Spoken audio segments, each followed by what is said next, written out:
आज के समय में तो डायबिटीज़ होना आम बात हो गई है, पर 3000 वर्ष पहले ये कोई आम बात नहीं थी। ये एक ऐसी बीमारी थी जिसमें एक आदमी को बहुत प्यास लगती है और वह बार बार यूरिन भी पास करता है और 1 महीने बाद उसकी डेथ हो जाती है। लोग काफ़ी परेशान थे कि आखिर ये बीमारी है क्या, जिसका कोई इलाज नहीं और इंसान मर भी जाता है।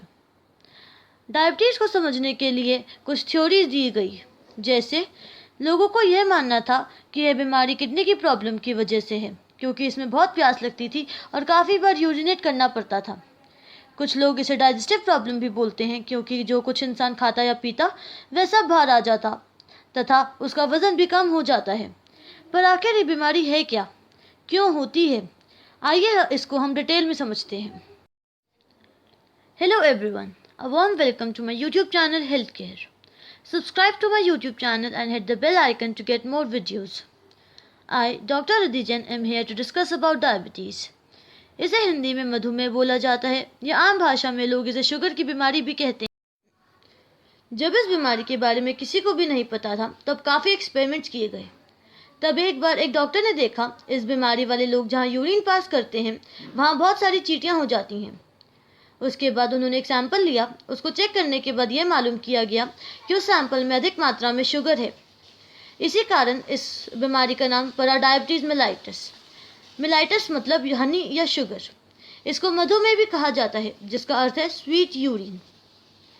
असल में दोस्तों, ये बीमारी होती है पैनक्रियाज के खराब होने की वजह से। कई एक्सपेरिमेंट्स किए गए जिसने ये प्रूव कर दिया कि शुगर होने में पैनक्रियाज का रोल है। साइंटिस्ट ने एक डॉग लिया, उसका पैनक्रियाज निकाल दिया और ऑब्जर्व किया कि उसमें डायबिटीज़ के सिम्टम्स दिखने लगे थे। अब कुछ टाइम बाद उन्हीं साइंटिस्ट ने 2 डॉग्स लिए। एक का पैनक्रियाज निकालकर उसे डायबिटिक बना दिया गया और दूसरे डॉग के पैनक्रियाज से जूस लेकर पहले डॉग में इंजेक्ट किया, जिसके बाद देखा गया कि पहला डॉग ठीक होने लगा था, यानी उसमें से डायबिटिक सिम्टम्स गायब होने लगे थे। तो ये देखा गया कि पैनक्रियाज में कोई ऐसा केमिकल बनता है जो शुगर को कंट्रोल कर सकता है। कुछ सालों बाद ये पता चल गया कि उस जूस का नाम इंसुलिन है, जिसकी कमी की वजह से डायबिटीज़ होती है। अब इंसुलिन के बारे में तो पता लग गया, पर साइंटिस्ट के सामने एक नई मुश्किल आ गई। कुछ टाइम बाद साइंटिस्ट ने ये मिलकर ये खोज की कि डायबिटीज़ तो है, पर यूरिन में शुगर नहीं है। ऐसे में वो परेशान हो गए कि पेशेंट को डायबिटीज़ भी है और पर वो शो नहीं कर रहा। तब एक साइंटिस्ट ने यह खोज की कि शुगर लेवल ब्लड के थ्रू भी पता लगाई जा सकती है। सबसे पहले शुगर का बढ़ना ब्लड में शो होता है।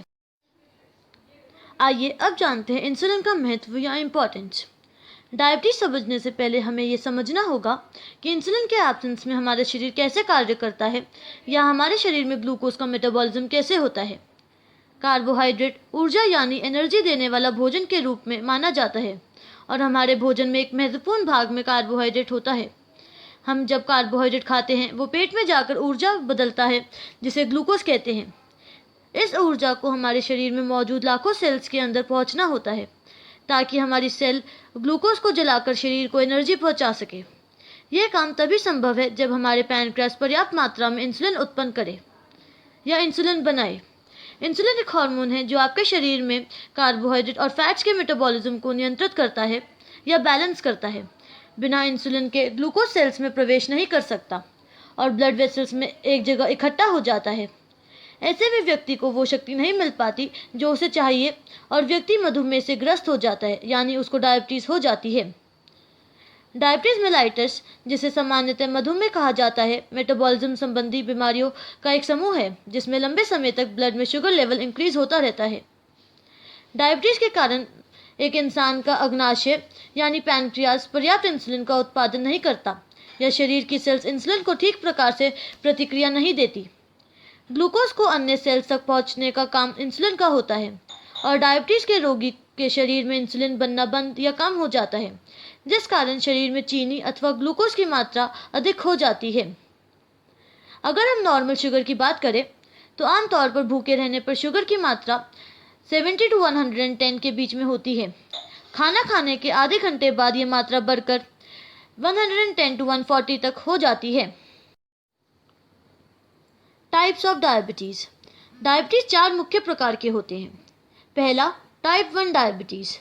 टाइप 1 डायबिटीज़ में हमारा शरीर इंसुलिन नहीं बना पाता है। इम्यून सिस्टम पैनक्रियाज में मौजूद उन सेल्स को खत्म कर देता है जो इंसुलिन बनाता है।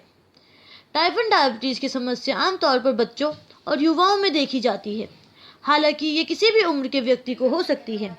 टाइप 1 डायबिटीज़ से ग्रस्त व्यक्ति को जीवित रहने के लिए रोजाना इंसुलिन लेना पड़ता है। दूसरा, टाइप 2 डायबिटीज़। टाइप 2 डायबिटीज़ में शरीर या तो इंसुलिन बनाता नहीं है या उसका सही से उपयोग नहीं करता।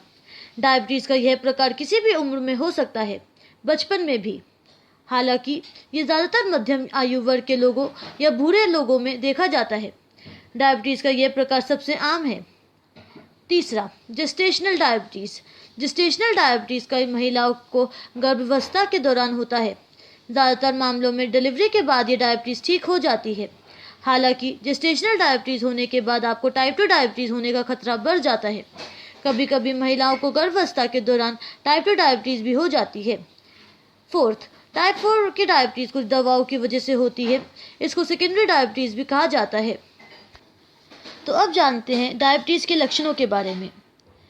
बहुत ज़्यादा या बार बार प्यास लगना, बार बार पेशाब आना, लगातार भूख लगना, दृष्टि धुंधली होना, वजन कम होना, चिड़चिड़ापन या अन्य मनोदशा कमजोरी, अकारण थकावट महसूस होना, घाव ठीक न होना या देर से ठीक होना, रक्त में संक्रमण होना, खुजली या त्वचा रोग, सिर दर्द आदि।